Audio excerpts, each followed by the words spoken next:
Hello बच्चों, मैं हूं राकेश अधिकारी। आप सभी का स्वागत है मेरे यूट्यूब चैनल फिजिक्स अध्ययन में। देखिए बच्चों, हम आज बात करेंगे ताप का प्रतिरोध तथा विशिष्ट प्रतिरोध या प्रतिरोधकता पर प्रभाव। देखिए, हमने पढ़ा है, ठीक है, यानी ताप बढ़ने पर प्रतिरोध क्या होता है, किसी कंडक्टर तक का बढ़ता है। इसी प्रकार अगर आपका किसी का ताप बढ़ता है किसी कंडक्टर का, तो उसका विशिष्ट प्रतिरोध भी क्या होता है, बढ़ता है। ठीक है, प्रतिरोधकता या विशिष्ट प्रतिरोध बात एक ही है। ठीक है, अब देखिए, ये हम पढ़ चुके थे, लेकिन आज मैथमेटिकली हम इसको सिद्ध भी करेंगे। ठीक है, कॉन्सेप्ट के आधार पर हमने पढ़ा है, तो ये मैथमेटिकली सिद्ध करेंगे हम ये दोनों चीजें। और इस बेस पे बहुत सारे न्यूमेरिकल बनते हैं, आपके बोर्ड एग्जाम में भी न्यूमेरिकल बनते हैं और आपके कॉम्पिटिटिव एग्जाम में भी न्यूमेरिकल बनते हैं। ठीक है बच्चों, अब देखिए, कुछ पहले का थोड़ा सा हम देखते हैं। आर बराबर हमारे पास क्या होता था, M L upon N E square A tau. यहां देखिए, जैसे जैसे ताप बढ़ता है वैसे वैसे आपके पास रिलैक्सेशन टाइम क्या होता है, घटता है। ये पीछे की वीडियो में हम पूरा डिस्कस कर चुके हैं, इसमें मैं थोड़ा सा आपको बताऊंगा। और जिसने पीछे की वीडियो नहीं देखी है तो प्रीवियस वीडियो देख लीजिएगा आप लोग। ठीक है, ये अब जैसे जैसे ताप बढ़ता है, देखिए, तो इलेक्ट्रॉन जो है आपके पास धन आयनों से जो टक्कर करते हैं, तो ताप बढ़ने पर वो टक्कर क्या करेंगे, जल्दी जल्दी करेंगे। और जो धन आयन होते हैं ये भी बहुत तेजी से वाइब्रेट होते हैं। ठीक है, ये धन आयन भी वाइब्रेट होते हैं और इलेक्ट्रॉन क्या होंगे, जैसे पहले आपका माना 1 सेकंड, फॉर एग्जाम्पल 1 सेकंड समय लगता नहीं, बहुत ही कम समय लगता है।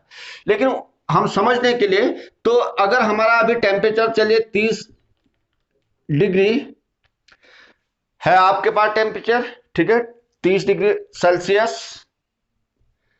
ये तो आपने देखा कि यहां आपके पास चलिए 1 सेकंड लगा रहा है।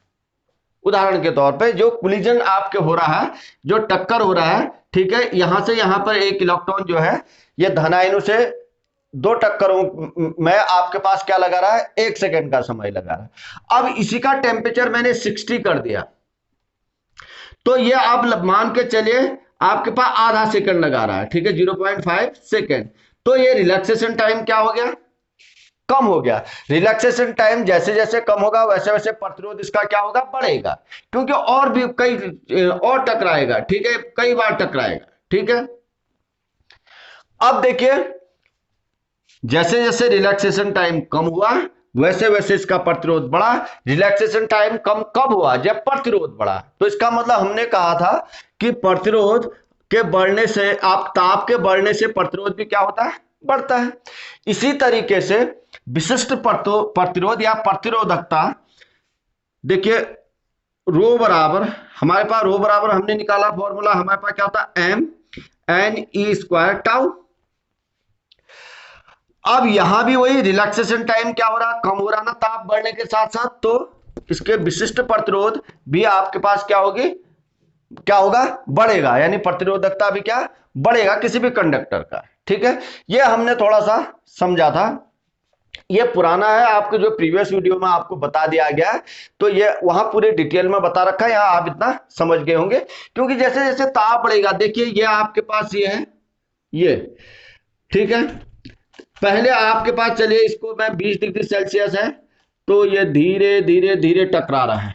ठीक है, धीरे धीरे धीरे धीरे धीरे चल रहा है। और जैसे ताप 40 डिग्री कर दिया, तो जो इलेक्ट्रॉन है तेजी से चलने लग गया। ठीक है, अगर आपके पास तेजी से अगर चलेगा, और जो ये जो आपके पास धन आयन है ये भी तेजी से वाइब्रेट होने लग गए। ठीक है, तो ये आपके पास रिलैक्सेशन टाइम कम हुआ, तो इतना आपके समझ में आ गया। यानी यहां से आपकी दो चीजें बन गई, यानी ताप बढ़ने से क्या होता है, प्रतिरोध बढ़ता है। और ताप बढ़ने से विशिष्ट प्रतिरोध भी किसका, यानी चालक के पदार्थ का विशिष्ट प्रतिरोध भी क्या होता है, बढ़ता है चालकों में। ठीक है, चलिए अब इसको थोड़ा सा अब ध्यान दीजिएगा। ठीक है, ये न्यूमेरिकल काफी आपके पास यहां से बनते हैं, बहुत अच्छा कॉन्सेप्ट है, थोड़ा सा समझने का प्रयास करिएगा। माना कोई कंडक्टर है, चले ये कंडक्टर है, ठीक है, ये कोई कंडक्टर है, ये मान के चलिए ये कंडक्टर है, ये बैटरी से लगा रखा है। प्रारंभ में जिस समय हम ऑब्जर्वेशन कर रहे हैं, प्रैक्टिकल कर रहे हैं, उस समय इसका जो प्रतिरोध है आर नॉट है और इसका टेम्परेचर टी नॉट है। जब इसका टेम्परेचर प्रारंभ में टी नॉट है बेटे, तब इसका प्रतिरोध कितना है, आर नॉट है। अब इसी कंडक्टर का सेम कंडक्टर है, उसी पदार्थ का बना हुआ है, ठीक है। अब देखिए इसका टेम्परेचर हमने बढ़ा के T प्लस डेल्टा टी कर दिया, ठीक है। तब इसका प्रतिरोध जो हुआ वो क्या हो जाएगा, R प्लस डेल्टा आर। अब देखिए इसका बड़ा हुआ आपके पास, इसको T हो गया अब इसका टेम्परेचर, ठीक है, T not plus delta T, T not plus delta T यानी टेम्परेचर बढ़ा दिया अब हमने, ठीक है। तो इसको पूरे को हमने क्या लिख दिया, T लिख दिया, ठीक है। तो और इसका प्रतिरोध कितना हो गया, R हो गया, ठीक है। इतना आप थोड़ा सा समझिएगा।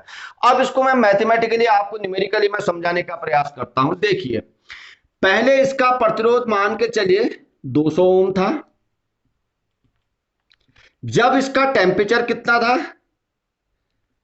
35 डिग्री सेल्सियस था, ठीक है। अब इसका मैंने टेम्परेचर बढ़ा दिया, मैं मान के चल रहा हूं इसका टेम्परेचर मैंने कितना कर दिया, 40 डिग्री सेल्सियस कर दिया। अब इसका प्रतिरोध क्या होगा, टेम्परेचर बढ़ा है ना, आर अनुक्रमानुपाती किसके होता है, टी। तो इसका जो टेम्परेचर हो गया, इसका टेम्परेचर हो गया मान के चलिए 205 ओम, ठीक है। अब देखिए यहां पहले आपके पास पहले प्रतिरोध कितना था, 200 ओम, और पहले आपका टेम्परेचर कितना था, 35 डिग्री। अब इसका टेम्परेचर जैसे ही 40 डिग्री सेल्सियस किया हमने, इसका प्रतिरोध क्या हो गया, बढ़ गया। क्लियर है इतना।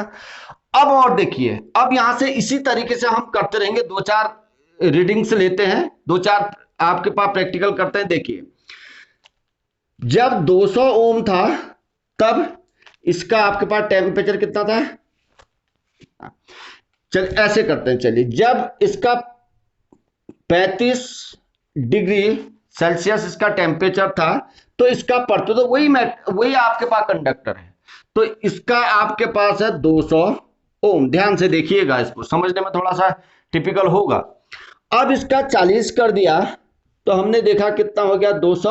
हमने ये आपके पास प्रैक्टिकली है, ठीक है, 205 ओम।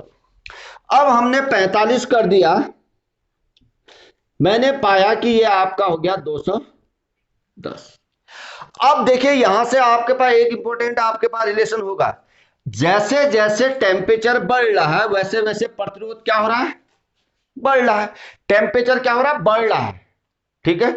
जैसे जैसे आपका टेम्परेचर बढ़ रहा है वैसे वैसे प्रतिरोध बढ़ रहा है। इसका मतलब प्रतिरोध किस पर निर्भर कर रहा है, टेम्परेचर पर निर्भर कर रहा है। कौन सा, बढ़ा हुआ प्रतिरोध, ठीक है। अगर आपके पास टेम्परेचर नहीं बढ़ता तो प्रतिरोध भी नहीं बढ़ता। तो आप जो इंक्रीज हो रहा है या आपके पास डिक्रीज भी हो सकता है, अगर टेम्परेचर कम कम करें तो इंक्रीज या डिक्रीज कुछ भी कह सकते हैं, यानी चेंज इन आपके पास रेजिस्टेंस, ठीक है। यानी आपके पास जो प्रतिरोध में परिवर्तन हो रहा है वो किसके अनुसार हो रहा है, टेम्परेचर के बढ़ने के अनुसार या टेम्परेचर के घटने के अनुसार। यहां जो हमने उदाहरण ले रखा है, हमने टेम्परेचर बढ़ने के साथ ले रखा है, ऐसे घटने के साथ भी होगा। 35 में अगर आपके पास मान के चलिए 20 डिग्री, अब 200 ओम हो गया, तो 30 में क्या हो जाएगा, 200 ओम से कम होगा, और आपके पास फिर आपने 25 में किया तो उससे भी कम होगा, ठीक है। अब यहाँ एक यानी आपके पास जो परिवर्तन हो रहा है किसमें, प्रतिरोध में परिवर्तन हुआ। देखिए यहां पहले परिवर्तन 5 का हुआ, फिर परिवर्तन 5 का हुआ, वो किस पर डिपेंड कर रहा है, जो टेम्परेचर में परिवर्तन हो रहा है, 35, 40, 45। 5-5 डिग्री सेल्सियस का जो परिवर्तन हुआ है, जो हमारे उदाहरण के आधार पर, इसको समझना जरूरी है। ठीक है बच्चों, अगर ये आपके समझ में आ गया तो आ जाएगा समझ में। थोड़ा सा ध्यान से देखिए। फिर मैंने कहा कि जो आपके पास टेम्परेचर, आपके जो आप प्रतिरोध में परिवर्तन हो रहा है, देखिए यहां कितना हुआ 5 का परिवर्तन, और यहां भी कितना हुआ 5 का परिवर्तन। जरूरी नहीं है 5-5 का ही परिवर्तन हो, कोई और भी परिवर्तन, ये हमने एक उदाहरण ले लिया। तो ये आपके पास किस पर निर्भर कर रहा है, जो टेम्परेचर पर परिवर्तन हो रहा है। ठीक है, टेम्परेचर में अगर परिवर्तन हो रहा है तभी तो इसमें भी परिवर्तन हो रहा है। इसका मतलब एक दूसरे को क्या कर रहे हैं, वो डिपेंड है। अगर टेम्परेचर में परिवर्तन हो रहा है तभी आपके पास प्रतिरोध में परिवर्तन हो रहा है। आई बात समझ में? अगर टेम्परेचर में परिवर्तन ही नहीं होता तो प्रतिरोध में भी कोई परिवर्तन नहीं होता। इतना समझ में? तो यहां से हम डायरेक्टली कह सकते हैं कि जो आपका प्रतिरोध में परिवर्तन है वो निर्भर किस पर कर रहा है, जो टेम्परेचर में परिवर्तन हो रहा है। क्लियर है? तो यहां से आपके पास आएगा डेल्टा टी। इसको मान लिया समीकरण 1। अब दूसरा, ठीक है, चलिए इसका स्क्रीनशॉट ले लीजिएगा आप लोग। उम्मीद करता हूं बड़े अच्छे से समझ में आ गया होगा आपके। अब चलिए,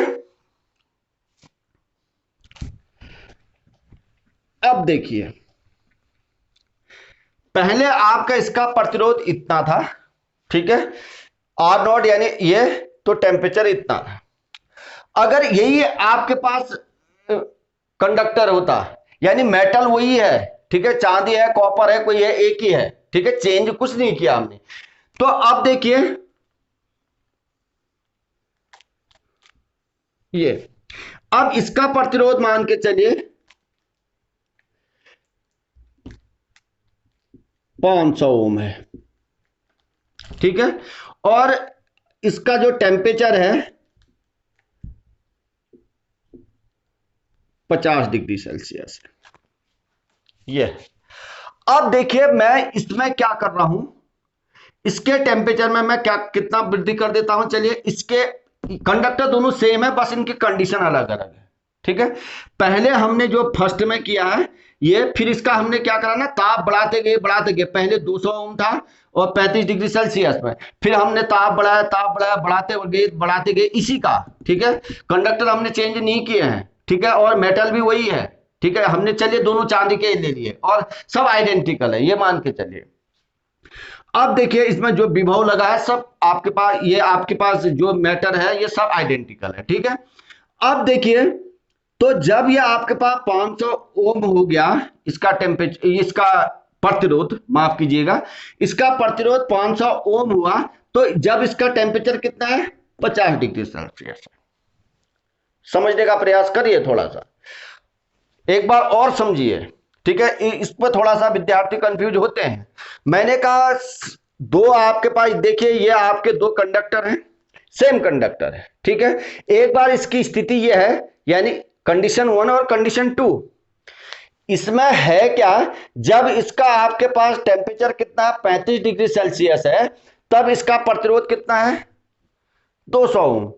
फिर इसका हमने 45 किया, 35 से हमने इसका टेम्परेचर 40 किया, तो मान के चलिए 250 हो गया। फिर हमने 45 किया, मान के चलिए 350 हो गया। ऐसे करते करते 50 डिग्री सेल्सियस जब इसका टेम्परेचर किया तो ये क्या हो गया 500 ओम हो गया। अब देखिए, अब यहां से कंडीशन देखिएगा आराम से। अगर यहां मैंने क्या कर दिया बेटे, मैंने इसके टेम्परेचर में 5 की वृद्धि करी, ठीक है।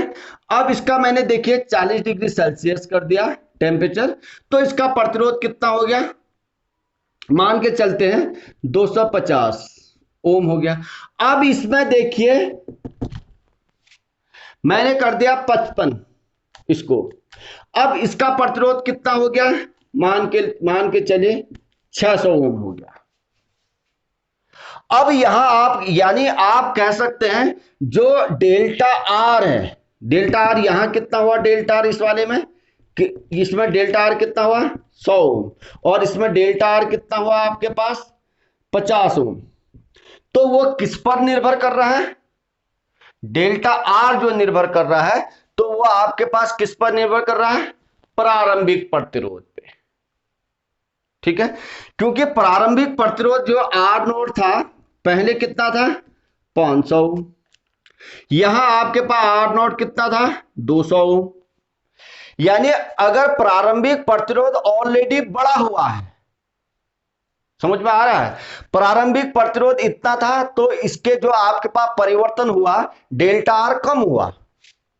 अगर प्रारंभिक प्रतिरोध आपके पास ज्यादा है, क्योंकि जैसे जैसे आपको मालूम है जैसे जैसे टेम्परेचर देते रहेंगे वैसे वैसे प्रतिरोध क्या होगा बढ़ता जाएगा। ऐसा नहीं कि आइडेंटिकल बढ़ेगा आपके पास, यहां रेखीय रूप से नहीं बढ़ता है। माना आपने, चलिए ऐसे मान के चलिए आपने 35 डिग्री सेल्सियस दिया 10 ओम बढ़ा, 40 डिग्री सेल्सियस 35 डिग्री आपके पास था उसमें 200 ओम था, 40 डिग्री सेल्सियस दिया 10 ओम बढ़ा, ठीक है, यानी आपके पास 210 हो गया। फिर 45 क्या हो सकता है वो 250 हो जाए, होगा ही होगा, क्योंकि जैसे जैसे ताप बढ़ेगा वैसे वैसे प्रतिरोध भी बढ़ेगा। क्लियर है? तो ऐसे ही देखिए ये जो आपके पास टेम्परेचर में जो आपके पास प्रतिरोध में जो आपके पास परिवर्तन हो रहा है वो किस पर निर्भर कर रहा है, प्रारंभिक आपके पास प्रतिरोध जो है। अगर प्रारंभिक प्रतिरोध ज्यादा है, देखिए यहां प्रारंभिक प्रतिरोध है, प्रारंभिक प्रतिरोध ज्यादा है तो उसका आपके पास ये जो परिवर्तन हो रहा है प्रतिरोध में वो भी ज्यादा हो रहा है, होगा ही होगा, ठीक है, क्योंकि जैसे जैसे टेम्परेचर बढ़ेगा वैसे वैसे प्रतिरोध बढ़ेगा। अगर प्रारंभिक प्रतिरोध कम है तो उसके आपके पास प्रतिरोध में जो वृद्धि हो रही है या आपके पास परिवर्तन हो रहा है, कमी भी हो सकती है, अगर टेम्परेचर को डाउन करेंगे तो आप वो क्या हो रहा है कम हो रहा है। तो यहां से एक रिलेशन और बना,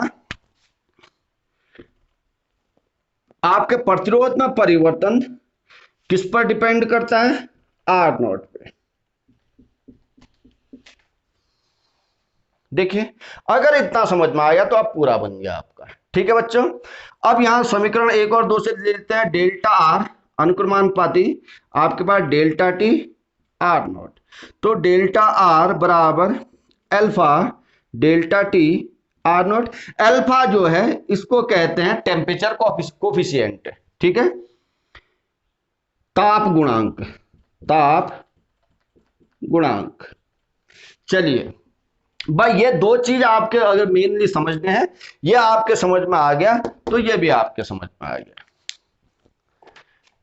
चलिए इसको मैं मिटा देता हूं, आप स्क्रीनशॉट ले लीजिएगा, दूसरे को जरूर समझिएगा। क्यों, आपके पास आपने देखना यह है कि जैसे अगर प्रारंभ में ना ऐसे समझिए, अगर प्रारंभ में प्रतिरोध कम था तो उसमें टेम्परेचर अगर 5 डिग्री सेल्सियस यानी टेम्परेचर बढ़ाने पर उसका आपके पास जो परिवर्तन होगा प्रतिरोध में वो भी कम होगा।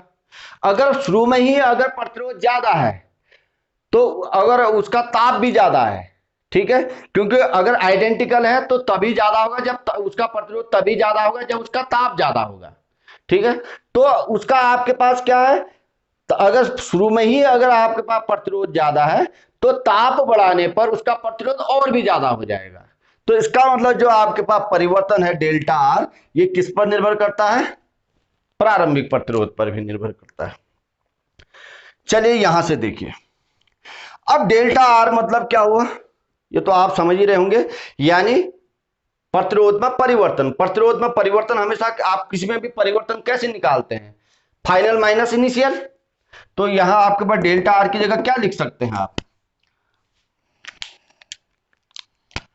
आर माइनस आर नॉट लिख सकते हैं, कि फाइनल ये है इनिशियल ये है।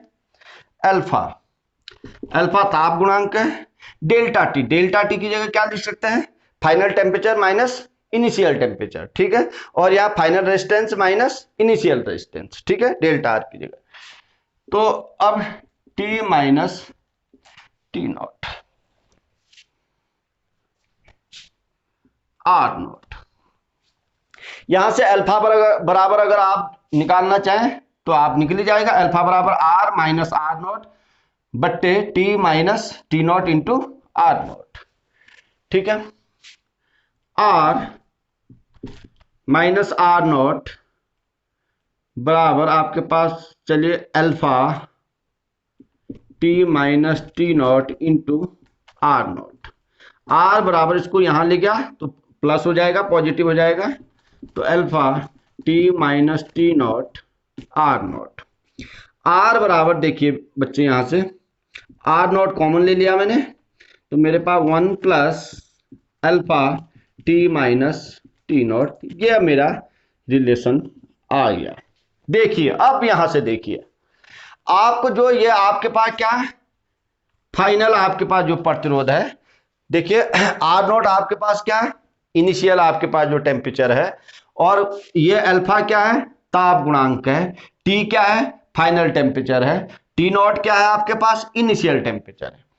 अब यहां से अगर हम देखें तो जैसे जैसे टेम्परेचर बढ़ेगा वैसे वैसे आर की वैल्यू क्या हो रही है, बढ़ रही है। ताप का प्रतिरोध तथा प्रतिरोधकता पर प्रभाव, इसको समझिएगा, ठीक है। वैसे वैसे क्या होगी, बढ़ेगी। अभी और आप बने रहिए, और बता रहा हूं मैं। ये अगर पॉजिटिव होगा तो क्या होगा, अल्फा, अगर अल्फा नेगेटिव होगा तो क्या होगा, ठीक है। ये पूरा आपको बताया जाएगा, इसको समझिए थोड़ा पहले। क्यों, देखिए अगर इस वाले रिलेशन से अगर आप देखें, ये माना अगर ये आपके पास देखिए आर, टेम्परेचर बढ़ने के बाद, ये डेल्टा टी है ना, टेम्परेचर बढ़ने के बाद प्रतिरोध जो है आर नॉट जो शुरू में था उसमें कुछ ना कुछ जुड़ेगा, ठीक है, इतना कुछ ना कुछ जुड़ेगा, यानी पहले के मुकाबले टेम्परेचर बढ़ने पर इसका प्रतिरोध क्या होना, बढ़ना है कुछ ना कुछ, ठीक है। अब देखिए, और घटने पर कम होगा। कम क्यों होगा, देखो घटने पर क्या होगा, ये वाला ज्यादा हो जाएगा, ये वाला कम हो जाएगा। घटने पर इनिशियल ज्यादा हो जाएगा और ये क्या हो जाएगा, कम हो जाएगा। अगर यहां से यहां देखिए, इनिशियल ज्यादा हो जाएगा, ये कम हो जाएगा। अगर मान के चलिए पहले टेम्परेचर आपके पास 30 डिग्री था, अब टेम्परेचर हो गया 25, तो अब आपके पास क्या, ये -5 हो जाएगा ना, -5 हो जाएगा तो ये इधर क्या आ जाएगा, माइनस आ जाएगा। घटने पर टेम्परेचर, घटने पर टेम्परेचर घटने पर प्रतिरोध क्या होगा, घटेगा, और टेम्परेचर बढ़ने पर प्रतिरोध क्या होगा, बढ़ेगा। चलिए अब देखिए, यहीं से हम अब प्रतिरोधकता या विशिष्ट प्रतिरोध की बात करते हैं, ठीक है। ध्यान दीजिएगा, इसको देखिए। जितने भी आलसी स्टूडेंट हैं, ठीक है, वो स्क्रीनशॉट ले लें और या वीडियो को पॉज कर लें, ठीक है, और कॉपी पेन सभी निकाल लें बच्चों, तभी आपके समझ में आएगा, फिजिक्स को पढ़ने में भी मजा आएगा, ठीक है। आप पढ़ते रहिए, हम पढ़ाते रहेंगे, ठीक है। बुलाती है पर जाने का, यहां जाने का नहीं, फिजिक्स बुला रही है यहाँ, ठीक है। और तो आप लोग जो भी करो, बुलाती है पर जाने का। अगर फिजिक्स बुला रही है तो जाइए उसके पास, ठीक है। जितना फिजिक्स के पास जाएंगे उतना आपको फिजिक्स आएगी। अगर फिजिक्स में आपने कर दिया बुलाती है पर जाने का नहीं, तो ये आपको कहीं नहीं छोड़ेगी, फिर छोड़ेगी नहीं आपको, ठीक है। ये चलिए, समझ में आ गया होगा। अब देखिए,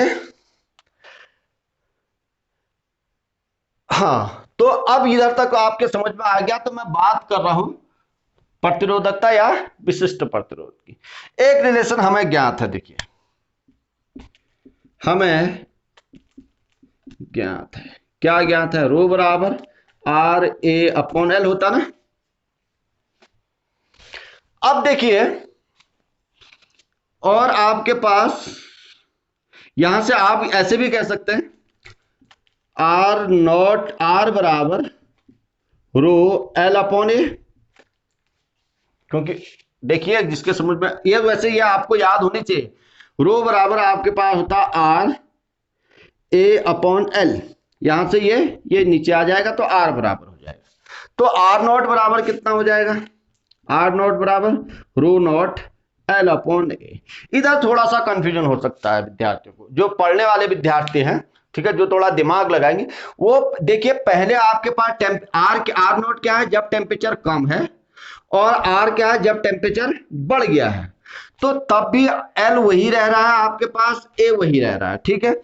ये मान के चलिए ये कंडक्टर है, ध्यान से देखिए, आराम से, ठीक है, मस्ती में। ये हमने ये पढ़ा है 11th में, टेम्परेचर बढ़ने के साथ उसकी लंबाई भी क्या होती है, बढ़ती है, और उसका क्षेत्रफल भी क्या होता है, बढ़ता है। तो यहां पहले टेम्परेचर कम था इस वाले में, ठीक है, जो R0 वाले में टेम्परेचर कम था, लंबाई क्या है, L थी, और आपके पास इसका ये क्रॉस सेक्शनल एरिया क्या था, A था। अगर टेम्परेचर बढ़ गया तो L बढ़ना चाहिए, A भी बढ़ना चाहिए, ऑब्वियस है, हम झुटला नहीं सकते इस चीज को। हाँ, बढ़ेगा भी, तो फिर कैसे होगा, दोनों में एक ही जैसा क्या हुआ, इधर होना चाहिए L + ΔL और इधर होना चाहिए ए प्लस डेल्टा ए। करेक्ट है, आपका सोचना सही है। ठीक है, इसका सॉल्यूशन मैं ये बता रहा हूं बच्चों। इसमें होता क्या है एक्चुअली में, जो इसका बढ़ता है, ठीक है, इसका क्षेत्रफल भी बढ़ेगा, इसका आपकी लंबाई भी बढ़ेगी, लेकिन नहीं के बराबर बढ़ते, नेग्लिजिबल है, छोड़ सकते हैं। ठीक है, अगर 1 मीटर है, इसको 10 डिग्री सेल्सियस हमने बढ़ा दिया, ठीक है, पहले 30 में था फिर 40 कर दिया, तो इसकी आपके पास 1 मीटर का माना इसमें लंबाई में वृद्धि हुई 0.00001, तो ये नहीं के बराबर है 1 मीटर के सामने, इतना मीटर। ठीक है, तो इसलिए हम यहां प्रैक्टिकली बहुत एक्यूरेसी की बात नहीं कर रहे हैं हम। ठीक है, प्रैक्टिकल में बहुत ज्यादा एक्यूरेसी बिल्कुल वही मिलता, फिर तो उसकी बात नहीं है। लगभग ये क्या है, बढ़ेगा जरूर, ठीक है, क्षेत्रफल भी बढ़ेगा, उसकी लंबाई बढ़ेगी, लेकिन नहीं के बराबर बढ़ेगा, नेग्लिजिबल है। आई बात समझ में? अगर नहीं के बराबर बढ़ रहा तो हम मान सकते हैं वही। आप ये मान के चलिए, कई बार मैंने ये उदाहरण दिया है, ठीक है, पीछे के लेक्चर में भी दिया होगा, चैप्टर 2 में। मान के चलिए आपने अपने फ्रेंड से 10,000 आपने उधार लिए, ठीक है, आप बहुत कोशिश करने के बाद क्या कर पाए, आप 5,000 जमा कर दिए और 5,000 जमा नहीं करे, तो क्या आपका फ्रेंड छोड़ देगा? घर ही आ जाएगा गला पकड़ने, ठीक है, ला मेरे 5,000 कहाँ है, ऐसे होते हैं। ठीक है, सीधे कह देगा दोस्ती पक्की, खर्चा अपना अपना। अब इसी का दूसरी चीज ऐसे ले लीजिए, ठीक है, इसका मतलब 10,000 के सामने 5,000 नेग्लिजिबल नहीं है। अब आपके फ्रेंड ने फिर वही, आपने 10,000 रुपये लिए, आपने बहुत कोशिश करने के बाद 9,999 रुपये उसको चुका दे, 1 रुपया नहीं चुका पाए। ठीक है, तो आपका फ्रेंड क्या कहेगा उस समय, बड़ी दरियादिली दिखाएगा, अरे क्या है 1 ही रुपया, छोड़, रहने दे, मत देना। यानी 10,000 के सामने 1 रुपया क्या होगा, नेग्लिजिबल है। 10,000 के सामने 1 रुपया क्या है, नेग्लिजिबल है। यही यहां भी समझ में आ गया होगा आप लोगों को। ठीक है बच्चों, चलिए स्टार्ट करते हैं। हर दोस्त क्या होता है पता ही आपको, हर दोस्त कम ही ना होता है, ठीक है, लेकिन दोस्त अच्छे होते हैं। चलिए अब चलो थोड़ा सा हंसी मजाक में करते हुए पढ़ ले हैं। अब देखिए इनके वैल्यू यहां रख देते हैं बच्चे, देख मेरे बच्चे वैल्यू रख दे अब, ठीक है, इसमें इसकी वैल्यू रख दे, उसकी वैल्यू रख दे, समस्या का समाधान पूरा। ठीक है, तो रो L अपॉन ए बराबर rho naught L upon A 1 plus alpha T minus T naught. L से एल कैंसिल, ए से ए कैंसिल, रो बराबर rho naught 1 plus alpha T minus T naught. ये वाले आपके पास एनसीईआरटी में ये रिलेशन है, ये वाला, ठीक है, इसको ध्यान रखिएगा, इससे रिलेटेड आपके न्यूमेरिकल बनते हैं। ठीक है, इससे रिलेटेड। अब देखिए ये आपके पास, यहां से भी देखिए आप कह सकते हैं ना, जैसे जैसे आपके पास टेम्परेचर बढ़ेगा, अगर इधर देखें इससे पहले आपके पास, ठीक है, ये देखें ऐसे हो जाएगा, रो बराबर rho naught plus rho naught alpha T minus T naught. अब जैसे ये टेम्परेचर बढ़ने के बाद आप पदार्थ का विशिष्ट प्रतिरोध है, ये पहले का है, तो इतना और बढ़ेगा पहले के मुकाबले, जैसे टेम्परेचर बढ़ेगा वैसे पहले के मुकाबले आपके विशिष्ट प्रतिरोध भी क्या होगा, बढ़ेगा। इसका मतलब यहां से आपको ये पता चल गया कि टेम्परेचर बढ़ने के साथ विशिष्ट प्रतिरोध क्या होता है, बढ़ता है। टेम्परेचर बढ़ने के साथ प्रतिरोध क्या होता है, बढ़ता है। ठीक है, अब चलिए इनका सब आप नोट कर लीजिएगा प्लीज। ठीक है, ये आपके हर चीज काम आने वाली चीज है। अब देखिए बच्चों, अब बात करते हैं जब अल्फा पॉजिटिव होगा तो क्या होगा, यानी ताप गुणांक, जब अल्फा नेगेटिव होगा तो क्या होगा। ठीक है, अब चलिए इसको मैं मिटा दूं, चलिए मिटा देता हूं।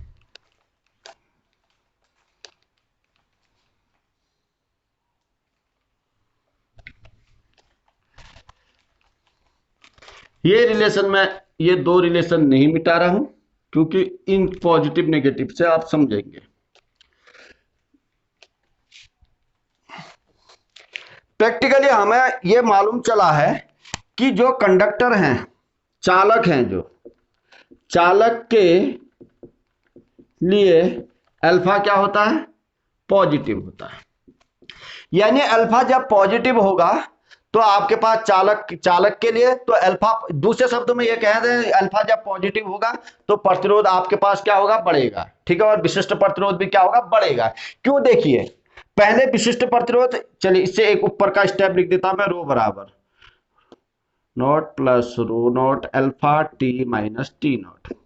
अगर ये पॉजिटिव होगा, अल्फा पॉजिटिव होगा, तो ये आपके पास अल्फा पॉजिटिव होने का मतलब ये पॉजिटिव होने, इधर कुछ ना कुछ पुराने आपके पास जो पहले का विशिष्ट प्रतिरोध है उसके साथ कुछ ना कुछ जुड़ेगा। ठीक है, और ये आपके पास ऐसे ही आपके पास प्रतिरोध में भी अल्फा पॉजिटिव होने का मतलब ये जुड़ेगा ही ना, तो ये पूरा पॉजिटिव होगा, आर नॉट में इतना जुड़ जाएगा। ठीक है, इसके साथ आर नॉट भी गुणा होगा, उतना प्रतिरोध जुड़ेगा। चलिए आर बराबर R naught plus R naught alpha T minus T naught. ये देखिए, अब देखिए जब अल्फा अगर नेगेटिव होता तो इधर ऋण आ जाएगा, ऋण आने पर इसमें से कुछ ना कुछ घटेगा, कम होगा। ठीक है, यहां से हमें यह मिला कि चालकों पर, ठीक है, जब आपके पास ताप गुणांक पॉजिटिव होता है, यानी होगा ही होगा, चालकों में, दूसरे शब्दों में यह कह सकते हैं चालकों में आपके पास ताप गुणांक जो होगा चालकों में पूरा पॉजिटिव होना है। ठीक है, जो भी चालक होंगे, ठीक है आपके, ठीक है धातु चालक होंगे, जो मैं अब यहां धातु चालक की बात कर रहा हूं, ठीक है, तो उनका आपके पास क्या होगा, पॉजिटिव होगा। ठीक है, ताप गुणांक, अगर दूसरे शब्द में आप कह सकते हैं ताप गुणांक पॉजिटिव है, ठीक है, तो आपके पास क्या है, वो क्या होगा, धातु चालक होगा। तीसरा आप ये कह सकते हैं कि चालकों में टेम्परेचर बढ़ने के साथ प्रतिरोध बढ़ता है और टेम्परेचर बढ़ने के साथ विशिष्ट प्रतिरोध भी बढ़ता है। चलिए अब ये आपके पास अचालकों के लिए और सेमीकंडक्टर्स के लिए, ठीक है, अचालक और सेमीकंडक्टर्स, ठीक है, इंसुलेटर और सेमीकंडक्टर, यानी अचालक और अर्धचालकों के लिए, अचालक और अर्धचालकों के लिए, इसको बहुत इंपॉर्टेंट है, ध्यान रखिएगा, अर्धचालकों के लिए अल्फा जो होता है नेगेटिव होता है। अल्फा कैसा होता है, नेगेटिव। इसका मतलब अल्फा नेगेटिव होने का मतलब क्या है, इधर नेगेटिव साइन आ जाएगा, देखिए इधर नेगेटिव साइन आ जाएगा और इधर भी आपके पास क्या आ जाएगा, चलिए इधर भी क्या आ जाएगा, नेगेटिव साइन आ जाएगा। तो इसका मतलब क्या हो जाएगा, जैसे आपके पास अचालकों और चालकों में ताप बढ़ने के साथ प्रतिरोध क्या होता है, यहां से नेगेटिव आ जाएगा ना, प्रतिरोध क्या होता है, घटता है, और आपके पास विशिष्ट प्रतिरोध भी क्या होता है, घटता है। बहुत इंपॉर्टेंट चीज है, ध्यान रखिएगा। अचालक और अर्धचालकों के लिए अल्फा कैसा होता है, अल्फा जो होता है आपके पास नेगेटिव होता है। ठीक है, अल्फा कैसा होता है, नेगेटिव होता है। अगर अल्फा नेगेटिव होता है, ठीक है, प्रैक्टिकली मालूम है, इसको ग्राफ की विधि से हम दिखा भी सकते हैं, ठीक है, ग्राफ से। अब देखिए ये अल्फा नेगेटिव होने का मतलब यहां चलिए ये आपके पास नेगेटिव हो जाएगा, इधर नेगेटिव हो जाएगा, इसका मतलब प्रतिरोध क्या होगा, घटेगा। ठीक है, और विशिष्ट चालकता भी क्या होगी, विशिष्ट प्रतिरोध भी क्या होगा, घटेगा। ठीक है, यानी प्रतिरोधकता। अब यहां से आपसे कोई भी पूछे कि आपके पास, आपने कह दिया, सीधे बच्चे बता देंगे, ठीक है, टेम्परेचर में आप टेम्परेचर बढ़ने से किसी चालक का प्रतिरोध क्या होता है, वो कह देगा बढ़ता है, और आपके पास विशिष्ट प्रतिरोध क्या होता है, बढ़ता है। और वो ये सोच लेते हैं कि अर्धचालक और अचालक में भी टेम्परेचर बढ़ने से प्रतिरोध क्या होगा, बढ़ेगा। ठीक है, ऐसा नहीं होता है। अचालक और चालक में, अचालक और अर्धचालक में, ठीक है, टेम्परेचर बढ़ने के साथ प्रतिरोध घटता है। ठीक है, टेम्परेचर बढ़ने के साथ प्रतिरोध घटता है। चलिए इधर तक आपके समझ में आ गया। ठीक है बच्चों, एक छोटा सा टॉपिक है सुपर कंडक्टिविटी। ठीक है, ये सुपर कंडक्टिविटी क्या होती है इसको बताते।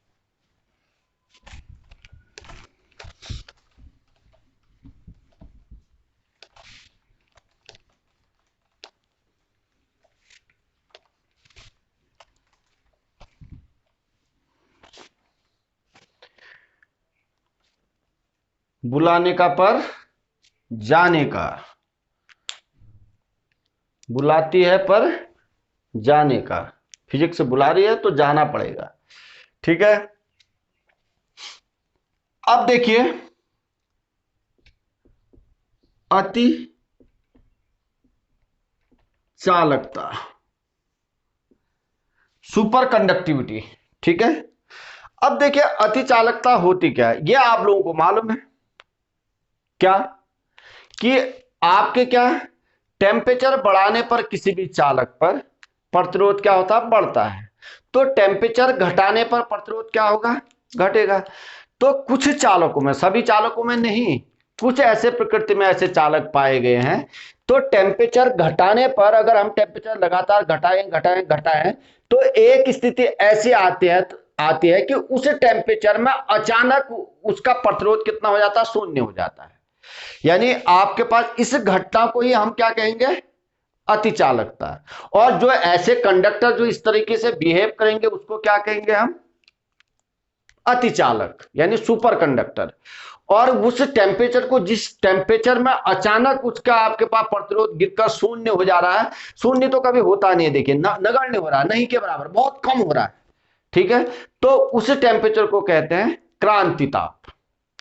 चलिए ऐसे समझते हैं, माना आपके पास कोई चालक है, अब ये क्या आपके पास सुपर कंडक्टिविटी की जो घटना है, ये अति चालकता की जो घटना है, वो क्या आपके पास चांदी में आएगा, नहीं आएगा, चांदी में नहीं होगी ये घटना, ठीक है। क्या ये आपके पास एल्युमिनियम में होगी, नहीं होगी। क्या आपके पास ये आपके पास कॉपर में होगी, नहीं होगी। सामान्यतः अधिकतर चालकों में ये घटना नहीं घटती है। ये किस में घटेगी, एक मरकरी है, ठीक है, एक पदार्थ मरकरी है, उसमें ये घटना घटती है। टिन में, ठीक है, टिन में ये घटना घटते हैं, वो आपके वहां होती है ये सुपर कंडक्टिविटी। अभी पूरा मैं बताऊंगा ये आपके पास कि टिन में कितने आपके पास केल्विन पे होते हैं, उसमें कितने केल्विन पे होते हैं, मरकरी पे, ठीक है। और ये मत समझिएगा कि ये आपके पास जो सुपर कंडक्टिविटी की घटना है हर आपके पास चालक में होगी, हर चालक में नहीं होती, कुछ स्पेसिफिक आपके पास कंडक्टर से हैं जिनमें यह घटना घटित होती है, ठीक है। अब देखिए ये आपके पास, चलिए मरकरी है ये, अब ये मरकरी का आपके पास, चलिए मरकरी है, ठीक है, मरकरी, ठीक है, ये टिन मान के चलिए टिन, ठीक है, टिन है ये। तो इसका ताप बढ़ाते रहेंगे तो प्रतिरोध क्या होगा, बढ़ते रहेगा।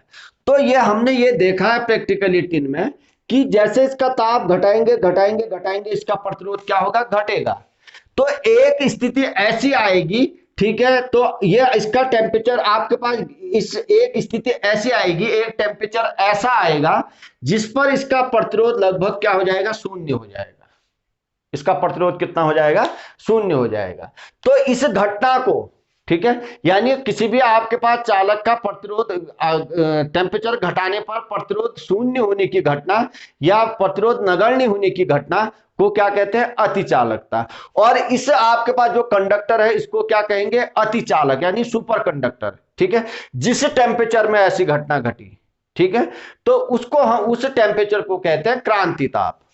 अब देखिए मैंने, देखिए इसका आपके पास पहले 500 आपके पास केल्विन था टिन का, फिर इसको मैंने घटाया, चलिए 500 में मान के चलिए, एक आपको समझाने के लिए कह रहा हूं मैं, ठीक है, 100 ओम प्रतिरोध था। फिर मैंने इसको 300 केल्विन कर दिया, मैंने देखा कि यह आपके पास कितना है, चलिए कुछ भी मान लीजिए 60 ओम प्रतिरोध था। फिर ऐसे करते करते करते करते करते मैंने देखा कि आपके पास क्या, चलिए इसको मैं मान लेता हूं 10 केल्विन, ठीक है, 10 केल्विन में मैंने देखा इसका टेम्परेचर 0.05 ओम था। जैसे ही इसका मैं टेम्परेचर, जैसे ही कितना आएगा, इसका टेम्परेचर आता है टिन का 3.72 केल्विन, तो वैसे ही इसका टेम्परेचर लगभग शून्य हो जाता है। सॉरी, जैसे इसका टेम्परेचर 3.72 केल्विन होता है, वैसे इसका प्रतिरोध क्या हो जाता है, शून्य हो जाता है। ये तो ये आपके पास, ये जो आपके पास ये है, ये तो कहलाएगा क्रांतिक ताप, ठीक है, क्रांतिक ताप, ताप। यह घटना क्या कहलाएगी? ये पूरी जो घटना हुई, टेम्परेचर घटते गए, तो इस घटना को कहते हैं अतिचालकता। अतिचालकता, सुपर कंडक्टिविटी। जिस कंडक्टर में ऐसा हो रहा है, इस कंडक्टर को क्या कहेंगे? अतिचालक। अतिचालक। मैंने आपको कहा यह अतिचालक की घटना हर कंडक्टर में नहीं होती, किसी किसी कंडक्टर में ही होती है, बहुत कम कंडक्टर्स ऐसे हैं। तो ये आपके पास इतना समझ में आ गया हुआ, यानी आपके पास इसी को हम कहेंगे अतिचालकता और इसे अतिचालक कंडक्टर। अब ये देखिए, इसकी खोज 1911 में, ठीक है, 1911 में एक नीदरलैंड के एक साइंटिस्ट थे, उनका नाम था कैमरलिंग अन्नोस।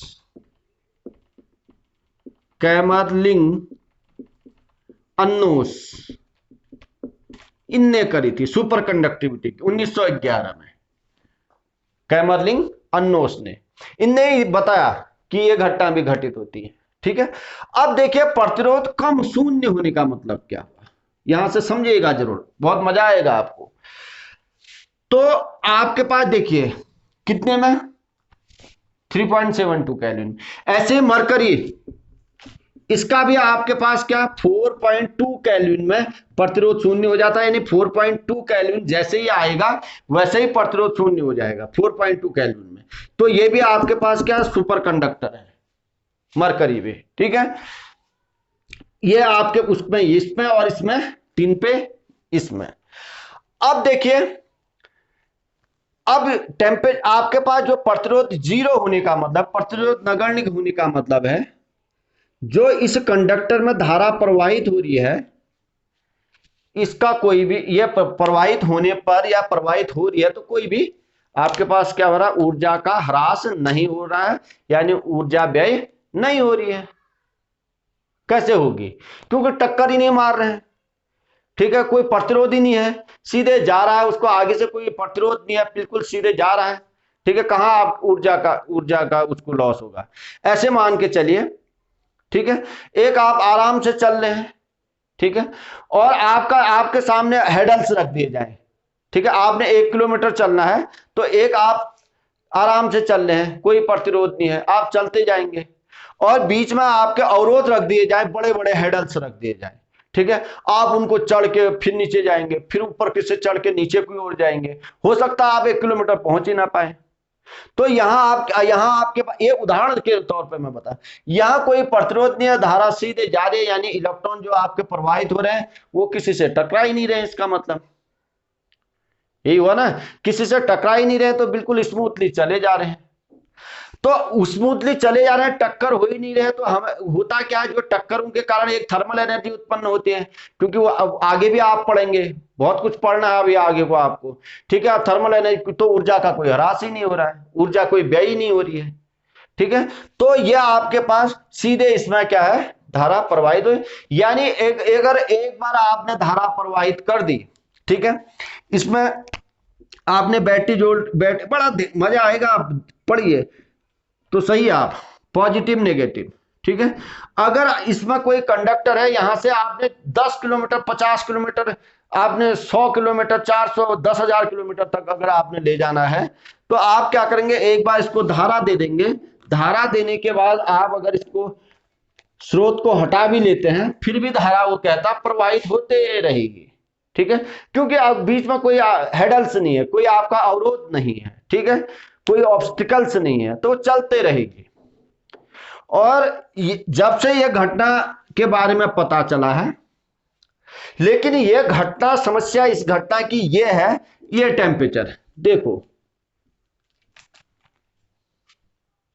इतना कम टेम्परेचर आएगा कहां जनरली। रूम टेम्परेचर आपको पता है, रूम टेम्परेचर कितना होता है। ठीक है, तो रूम टेम्परेचर ही इतना, वो आपके पास कितना होता है, डिग्री सेल्सियस में, रूम टेम्परेचर ही ज्यादा है। केल्विन तो देखो ना, केल्विन तो और बहुत ही कम है। बहुत सारे वैज्ञानिक अभी, अगर जिस दिन अगर ये आपके पास रूम टेम्परेचर में ये घटना अगर मिल गई, उस समय उस टाइम आप ये मान के चलिए, विश्व में आपके पास जो भी ऊर्जा की समस्या है वो पूरी खत्म हो जाएगी। जब से ये सुपर कंडक्टिविटी की घटना घटी, बहुत इंपॉर्टेंट घटना है, 1911 से वैज्ञानिक लोग खोज में लगे हैं कि ये रूम टेम्परेचर में अगर ये जिस भी आपका टेम्परेचर में ये घटना अगर मिल जाए तो समस्या ही, जो आपके पास ऊर्जा की जो जितनी भी समस्या है ना, तो खत्म। क्योंकि रूम टेम्परेचर में जिस दिन ये घटना मिल जाएगी तो कुछ करने की आवश्यकता ही नहीं है। एक बार थोड़ा सा एनर्जी दी तो लगातार आपके पास धारा प्रवाहित हो, यानी आपको एनर्जी मिलती रहेगी।